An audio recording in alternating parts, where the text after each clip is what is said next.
우리가 한 해를 살아갈 때 여러 가지 소망하고 꿈꾸는 것들이 있는데 우리가 새해 시작하면서 다시 한번 마음에 다져야 될 것은 하나님을 향한 우리의 마음가짐입니다. 헌신을 다짐하는 겁니다. 헌신이라고 하면 오늘 우리가 함께 읽었던 로마서 12장 1절 보면 하나님이 기뻐하시는 산 제물로 우리의 몸을 드리는 것, 이게 헌신입니다. 몸을 드린다, 헌신. 그런데 하나님을 경외하며 믿고 따라가는 사람이 하나님께 우리의 몸을 드린다고 할 때 이 몸을 드리는 것은 사람들마다 다양하게 해석될 수 있습니다. 여러분 생각해 보십시오. 산에 다양한 나무들이 있습니다. 그런데 그 산을 끝까지 지키는 나무는 어떤 나무입니까? 우리는 보통 실력 있고 능력 있고 제목감이고 예쁘고 잘생긴 나무여야 그 산을 지킨다고 생각합니다. 그런데 제목감 그리고 잘생긴 나무, 좋은 나무는요 제일 먼저 배임을 당합니다. 왜냐하면 제목감으로 쓸만하기 때문에 빨리 자라기를 기다리고 자라자마자 때가 되면 즉시 베어버립니다. 그렇다면 산은 끝까지 누가 지키고 있습니까? 어떻게 보면 우리가 생각할 때 제목감이라고 생각하지 않은 평범한 나무들, 어떻게 보면 이리 굽고 저리 굽고 온갖 풍파와 세월을 자기 혼자 다 받는 것 같은 못생긴 나무들이 결국은 산을 끝까지 지킨다라는 거죠. 여러분, 이런 점에서 우리에게 어떤 큰 능력이 있어야 헌신을 하고 교회를 지키고 하나님 나라의 큰 확장을 이뤄내는 것이 아니라 내가 어디에 서 있느냐, 내 몸을 무엇을 위해서 드리느냐에 따라서 우리들이 하나님 나라 일꾼으로 평생을 살아갈 수 있다는 걸 분명히 이야기하는 거죠. 그래서 히브리서 저자는 히브리서 10장 23절부터 25절에서 약속하신 이는 미쁘신 분이다. 절대 약속을 깨트린 분이 아니다. 그러면서 이렇게 얘기했습니다. 우리가 믿는 도리의 소망을 움직이지 말며 굳게 잡아라. 우리가 믿는 소망의 도리를 움직이지 말고 든든히 붙잡아라. 그리고 이렇게 얘기했습니다. 서로 돌아보며 사랑과 선행을 격려해라. 여러분, 제일 먼저 해야 될 것은 우리의 믿음의 도리를 굳게 붙잡아서 흔들리지 않고 그 다음에 이 믿음의 도리를 통해서 나오는 성도의 삶이 뭡니까? 사랑과 선행이에요. 이 사랑과 선행을 어떻게 하는 거예요? 서로 격려하라는 거예요. 서로 잘하기 위해서 격려하라는 거예요. 그러면서 그 다음 세 번째로 이렇게 당부했어요.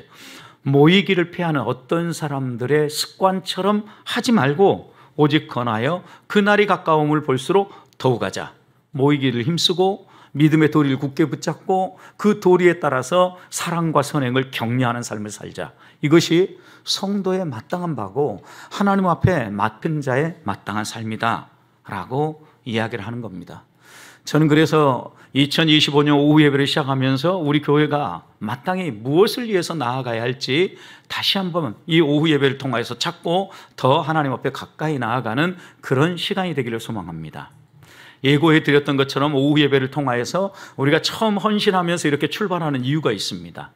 이 오후 예배를 통해서 우리의 신앙을 점검하고 우리의 부족한 부분을 보충할 뿐만 아니라 오후 예배 이름대로 좀 더 우리의 신앙 속으로 깊이 들어가다는, 인사이드 하자는 거예요. 안으로 좀 더 인싸한다고 그러지 않습니까? 속으로 좀 더 들어가가지고 정말 내 신앙의 본질을 살피고 하나님 앞에서 제대로 서 있는가.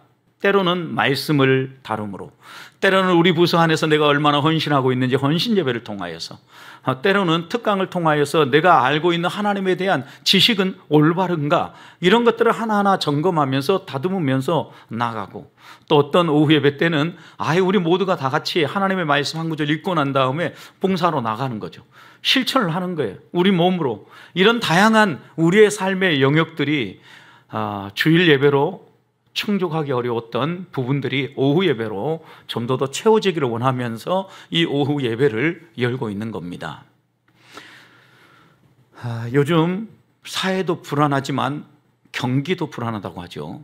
이렇게 경기가 불안정할 때 사람들이 관심을 갖는 것은 자신이 가진 자원을 어떻게 효율적으로 사용할 수 있을까를 생각한다고 합니다.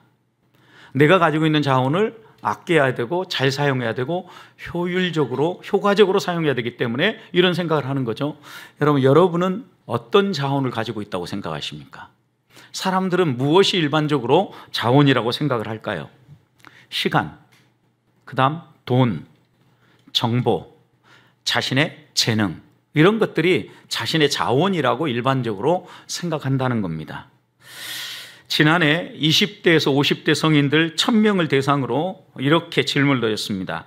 현대사회에서 가장 큰 자원이 시간이라고 생각하십니까? 그랬더니 82.4%가 네 라고 대답했어요. 그러니까 현대사회에 있어서 가장 큰 자원 가운데 하나가 뭐라는 거예요? 시간이라는 거예요. 그래서 두 번째 또 한 번 질문을 이렇게 던졌습니다. 시간은 돈이다 라는 이 생각에 동의하십니까? 그랬더니 77.7%가 네 라고 동의했어요. 여러분, 그러면 현대사회에 있어서 가장 큰 자원 가운데 하나는 시간이고, 시간은 곧 우리에게 돈과 같은 존재다 라고 대부분의 사람들이, 적어도 약 80%의 사람이 동의를 하고 있다는 거예요. 모든 사람에게 24시간이라는 동일한 시간이 주어집니다. 그런데 이 시간을 얼마나 효율적으로 사용하느냐에 따라서 그 사람의 미래가 좌우된다는 거예요. 그래서 요즘 우리가 살아가는 이 사회를 분초 사회라고 이야기를 합니다. 분초를 다퉈가면서 산다라는 거죠. 시간이 그만큼 제한적이기 때문에 어떻게 하면 이 시간을 최대한 아껴서 효율적으로 사용할 수 있을까? 지혜를 모으는 사회라는 이야기입니다. 시간을 효율적으로 사용하는 시간의 가성비를 시성비라고 이야기를 합니다. 시간의 가성비. 시간을 허투루 쓰지 않도록 관리하는 것. 이것이 시성비를 높이는 거예요. 여러분은 여러분의 삶에서 얼마나 시성비를 잘 살려내고 있습니까? 예수님 생애를 보십시오. 공생의 기간 하나님 나라 사역을 할 때 식사할 겨를도 없었어요. 잠시 쉬고자 이동하는데도 사람들이 쫓아왔어요. 분초 사회를 살았다는 이야기예요. 이런 분초 사회를 살아가는 삶에 있어서 중요한 것은 우리의 시간이 낭비되지 않도록, 허투루 쓰여지지 않도록 시간을 쪼개가면서 잘 관리할 때 그 사람의 삶에 풍성한 열매들이 온다라는 거예요. 이런 얘기를 하면 보통 사람들이 이렇게 생각합니다. 그 젊은 사람들이나 얘기지. 우리같이 나이 든 사람들이 무슨 시성비가 필요하냐고. 우리는 흐르는 대로 사는 거야. 여러분, 그렇지 않습니다. 여러분, 하나님이 우리에게 주신 자원 가운데 가장 큰 자원이 시간이라고 하면 이 시간을 어떻게 쓸 건가, 이건 매우 중요한 주제입니다. 오늘 함께 읽었던 본문 보십시오. 마가복음 2장의 이 말씀은 한 중풍병자를 치유하시는 사건이죠. 움직이지도 못하고 누워서만 생활하는 이 중풍병자를 치유하심으로 우리 주님께서 한 사람의 인생을 송두리째 바꿔놓으신 놀라운 사건입니다. 그런데 예수님께서 이 중풍병자를 치유하고 그 인생을 바꿔놓는데 아주 독특한 방법으로 고치십니다. 그 가운데 예수님의 도를 듣기 위해서 수많은 사람들이 가버나움 한 집에 모였는데 이 집에 입구까지 꽉 찰 정도 사람들이 모였다고 성경 기록하고 있죠. 여러분, 그런데 그때 예수님께서 이 중풍병자를 치유하시는데 그 안에 앉아 있었던 사람들 가운데 예수님의 치유 방법에 문제를 제기하는 사람들이 있었습니다. 무엇이 문제였습니까? 질병만 고쳐주면 될 텐데 왜 이렇게 주제넘게 행동하느냐는 거예요. 예수님이 어떤 점에서 주제넘은 행동이 나왔습니까? 5절 말씀을 보면 예수님께서 그들의 믿음을 보시고 그 중풍병자에게 뭐라고 얘기했습니까? 작은 자야, 내 죄 사함을 받았느니라. 여러분, 여기 작은 자라는 이야기는 작은 내 아들아, 테크논이라는 헬라어가 쓰여졌는데 예전엔 소자. 그러니까 주님이 이미 이 중풍병자를 자녀로 받아주신 거예요. 무엇 때문에요? 그들의 믿음을 보시고. 그들이 누굽니까? 4명의 중풍병자를 어깨에 짊어지고 나온 사람들과 중풍병자, 이 5사람의 믿음이었다라고 말할 겁니다. 적어도 그들의 믿음을 보시고 우리 주님은 작은 자야, 내 아들아, 내 죄의 사함을 받았다 라고 죄의 사함을 먼저 선포해 주는 겁니다. 그런데 그때 이 회중 가운데 앉아 있었던 서기관과 바리새인들은 의심의 눈초리로 주님을 바라본 겁니다. 저 사람이 도대체 뉘길래 저런 소리를 하는 거야. 죄 사함은 사람이 할 수 있는 일이 아니고 하나님만 할 수 있는 일인데 전 신성모독에 해당되는 거야. 막 열을 올리고 있었던 겁니다. 도대체 자기가 얼마나 능력이 있다고 저런 말도 안 되는 주장을 하는가. 너무나 무책임하다. 이렇게 서기관들은 생각을 하고 있었던 겁니다. 불편한 마음으로 바라보고 있을 때 이런 불편한 마음을 우리 주님이 모르셨을 리가 없어요. 6절, 9절을 보십시오. 8절 말씀부터 보시면 여러분 분명히 얘기하죠. 그들이 속으로 이렇게 생각하는 줄을 예수께서 곧 중심에 어떻게 했어요? 아셨다 그랬어요. 그리고 난 다음에 9절에 예수님께서 묻습니다. 중풍병자에게 내 죄 사함을 받았느니라 하는 말과 일어나 내 상을 들고 가라는 이 두 말 가운데 어느 것이 쉽겠느냐라고 물은 거예요. 여러분 어느 것이 더 쉬울 것 같습니까? 침상 메고 가는 것이 쉽겠습니까? 죄사함을 받는 게 쉽겠습니까? 원래 생각해 보니까 말만 하면 되니까 죄사함을 받으라 하면 더 쉬울 것 같습니까? 중풍병자 지금 누워있는 사람에게 갑자기 일어나가지고 네 침상 들고 가라 하면 이거 얼마나 어려운 일입니까? 말도 안 되는 얘기잖아요. 근데 지금 이 성경에서 하는 얘기는 서기관들은 어떻게 생각한 거예요? 처음 얘기한 것과는 반대로 생각한 거죠. 아니, 병만 고쳐주면 돼. 왜냐하면 병 고치는 일은 일반적으로 일어났다라는 거죠. 특히 이제 중풍병자 같은 이런 병은, 이런 질병은 어때요? 일반적으로 치유가 안 되는 질병이었죠. 이 당시에는. 그런데 그럼에도 불구하고 가끔 그렇게 놀라운 기적을 만들어내는 사람이 있으니까 차라리 병만 고쳐주면 되지. 죄를 용서하는 이 일은 인간은 아무도 할 수 없다고 생각한 거예요. 실제로 하나님 외에는 할 수 없는 일이니까요. 그러니까 신성모독이라고 생각한 거예요. 이렇게 질문을 할 때 서기관들은 대답했습니까? 안 했습니까? 불리할 때는 입을 닫는다. 이들도 불리하니까 딱 입을 닫습니다. 아무 대답도 하지 않습니다. 그때 예수님이 10절에 이렇게 얘기합니다. 내가 그렇게 하는 데는 다 이유가 있다. 인자가 이 땅에서 죄를 사하는 권세를 가지고 있다는 걸 가르쳐 주기 위해서 죄 먼저 용서했다라는 것을 말씀하시죠. 그러니까 이 예수님의 대답 속에는 뭐가 더 쉬운 거예요? 병 고쳐주는 게 더 쉬운 거죠. 죄 사함을 선포하는 것이 훨씬 더 어려운 일인 거죠. 여러분, 이 말씀을 통해서 우리 주님이 분명히 점검하라고 하는 게 있어요. 그게 무엇입니까? 너희는 어떤 방식으로 살고 있느냐? 너희는 어떤 방식으로 주의 교회를 섬기고 있느냐? 이걸 묻고 있는 거예요. 여러분, 우리가 어떤 걸 선택할 때 선택의 기준이 뭐냐라고 묻는 거예요. 여러분, 어떤 기준으로 선택을 하십니까? 봉사를 할 때 어떤 기준으로 여러분 봉사를 결정하십니까? 중풍병은요, 내 혈액에 문제가 생긴 거예요. 공급량이 줄어들거나 공급이 멈춘 거죠. 그래서 뇌출혈이 일어나거나 여러 가지 문제로 인하여서 전신이 마비되거나 일부분 편마비가 온 경우 중풍병이라고 얘기합니다. 우리가 흔히 푹 맞았다 표현하는 질병입니다. 예수님 앞에 나올 때 이 사람은 침상채 메어져서 왔어요. 그렇다면 이 사람은 전신마비자예요? 부분마비자입니까? 전신마비자죠. 이거 이제 분석이 금방 되죠.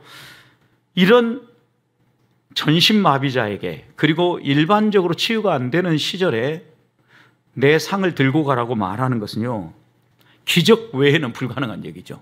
그 당시의 사고방식으로는 매우 어려운 일이에요. 그런데 이보다 더 큰 어려운 문제가 있는데 그것은 죄인들의 죄를 용서해 주는 권세예요. 그건 사람들이 없는데, 생각해 보시면 믿음의 도를 가르치고 있는데 그게 수많은 사람들이 모여서 예수님의 가르침을 듣고 막 길을 쫑긋 세우고 있었는데 갑자기 난리가 일어난 거예요. 어떤 난리가 일어납니까? 위에서 먼지가 떨어지면서 천정이 뻥 구멍이 뚫려버린 거예요. 여러분, 이런 일이 일어나면 어떻게 되겠어요? 무슨 사고가 났는가 깜짝 놀라겠죠, 요즘 같으면. 그런데 예수님 위로 이렇게 구멍이 뻥 뚫리더니 그 위에서 상이 하나 내려왔는데 이 중풍병자가 위에서 내려오는 거예요. 이것부터가 놀랄 일인데 예수님께서 그 중풍병자를 보고 그들의 믿음을 보시고 5절 말씀처럼 내 죄사함을 받았느니라 선포하니까 거기에 있는 사람들이 더 놀래버린 거예요. 예수님 편에서 한번 생각해 봐요. 예수님 편에서 생각하면 그 자리에 그냥 예수님께 배움만 받고자 온 사람들이 아니라 예수님이 어떻게 가르치는가 보자라고 엿보면서 살피는 사람들도 있었다라는 거예요. 서기관들, 종교 지도자들. 여러분, 율법에 대해 전문적 지식을 가지고 있는 사람들이 어떻게 가르치는가 보고 지금 예수님의 가르침에 무슨 문제는 없는가 살피고 있는 순간이에요.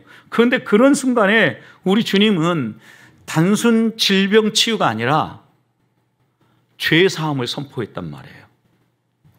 어려운 일을 선택했고 위험한 일을 선택하셨어요. 그러면 왜 주님이 쉬운 길 놔두고 안전한 길 놔두고 왜 어려운 길을 선택하고 왜 위험한 일을 선택했을까요? 왜냐하면 이 일로 말미암아 성경 말씀을 보면 이 종교 지도자들이 예수님 죽일 생각을 하기 시작했다겠어요. 완전히 위험 신호를 터뜨린 거잖아요. 예수님은 적어도 이들에게 분명하게 전하려고 하는 게 있어요. 너의 삶의 방식이 무엇이 쉬운가 어려운가를 따져서 선택하기보다는 우리 주님은 무엇이 옳은 일인가를 생각하며 선택하라고 당부하고 있는 거예요.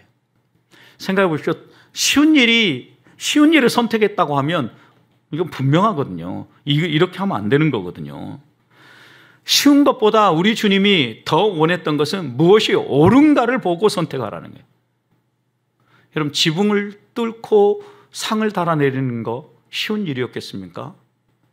쉬운 일은 그 회중들한테 막 설명을 하고 뚫고 예수님 앞에 데려가거나 아니면 더 쉬운 일은 그 문 앞에서 기다리면 되죠. 예수님이 가르침이 끝날 때가 있을 거 아니에요.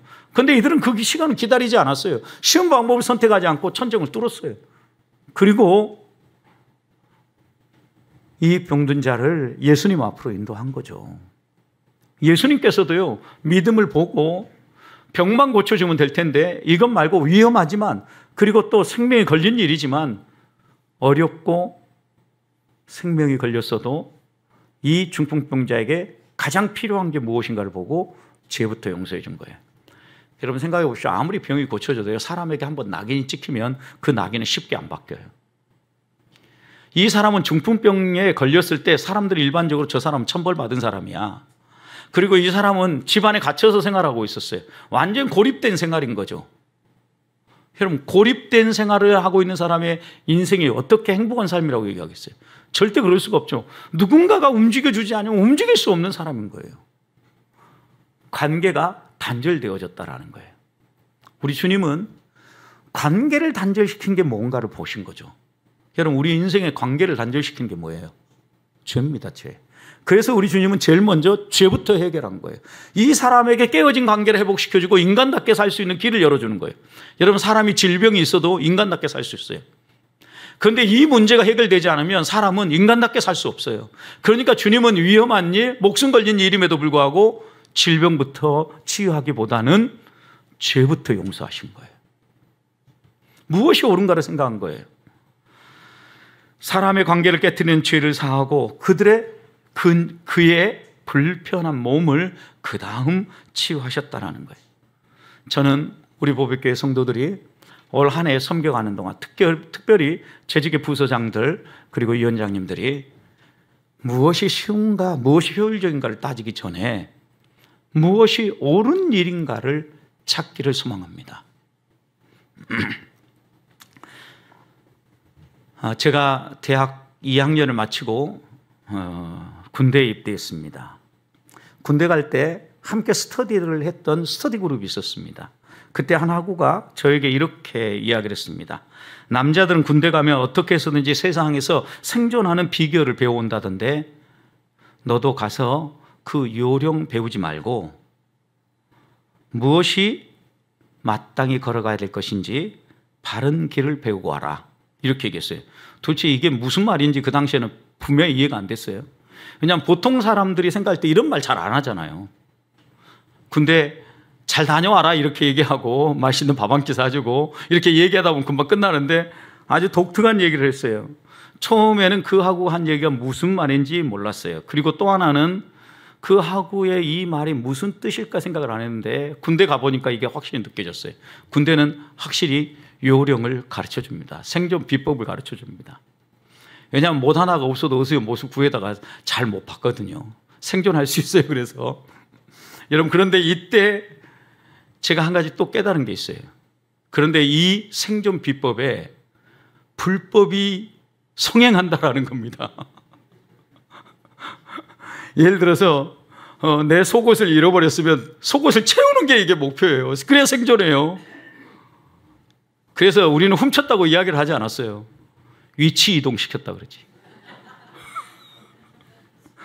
군대에서 이렇게 생존을 배워, 생존을.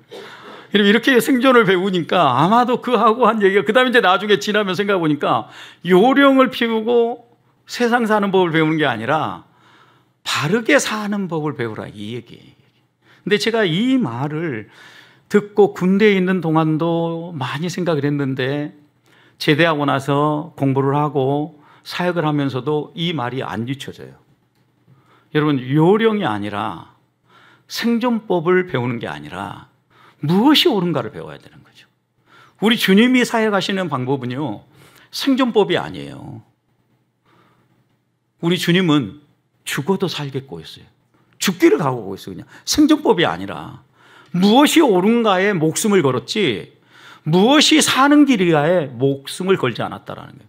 저는 우리 복음교회 성도들이 2025년, 아니 우리 남은 생을 살아가는 동안 재직자로서, 직분자로서, 일꾼으로 섬겨 나아감에 있어서 이거 하나가 흔들리지 않았으면 좋겠다라는 거예요. 우리는 생존하기 위해서 여기 존재하는 게 아니에요.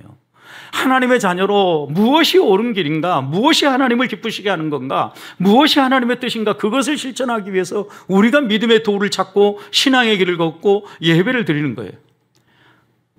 제가 오후 예배를 시작한다니까 반기고 환영하는 팀도 있고 오후 예배 시작해야 된다고 이야기하는 사람도 있는데, 아니 목사님 왜 스스로 무덤을 팝니까? 이렇게 얘기하는 사람도 있었어요. 참, 그래서 제가 고민했어요. 목사가 설교 한 번 더 하는 것이 무덤을 파는 일인가 아닌가 상당히 고민을 많이 했는데, 이게 무덤 파는 일이 곧 사는 길이더라고요. 우리 주님이 그랬잖아요. 죽고자 하면 살 것이요 필생 즉사, 살고자 하면 죽을 것이라고 그랬잖아요. 그 말씀은 우리의 삶을 주님 손에 맡겨놓고 내어줄 때, 그때 우리의 인생에 놀라운 변화가 일어나고 하나님이 만지시는 열매들이 나타난다는 거예요. 저는 그런 점에서요, 우리 교회 오후 예배는 하나님의 부르심이에요. 분명해요. 하나님께서 우리에게 이런 마음을 주셨다고 하면 주일 낮 예배 한 번으로 충분히 우리의 신앙생활이 유지된다면 문제가 안 되는데 어려워요. 우리가 못 배웠던 말씀들도 좀 더 이 시간 내에 담아내고, 언제부턴가 이렇게 주일 예배 한 번만 드리고 집으로 돌아가니까 아주 편의주의적인 신앙생활이 우리에게 좀 더 가까이 다가왔어요. 이럴 때 다시 한 번 더 우리의 헌신의 마음을 바로잡고 하나님 앞에서 우리의 예배 자리를 살려내고 우리의 시간을 하나님 앞에 좀 더 드릴 줄 알고 효율성보다는 옳은 일에 우리의 시간을 더 사용할 줄 아는 이런 믿음이 필요하다는 거예요. 그런 점에서 오후 예배를 시작하면서 저는 무엇이 여러분에게 쉽습니까? 라고 여쭙고 싶어요. 그리고 한 해 살아가는 동안 쉬운 일이 아니라 옳은 길을 선택하며 하나님을 기쁘시게 하는 우리 보배의 성도들이 될 수 있기를 주님의 이름으로 축복합니다.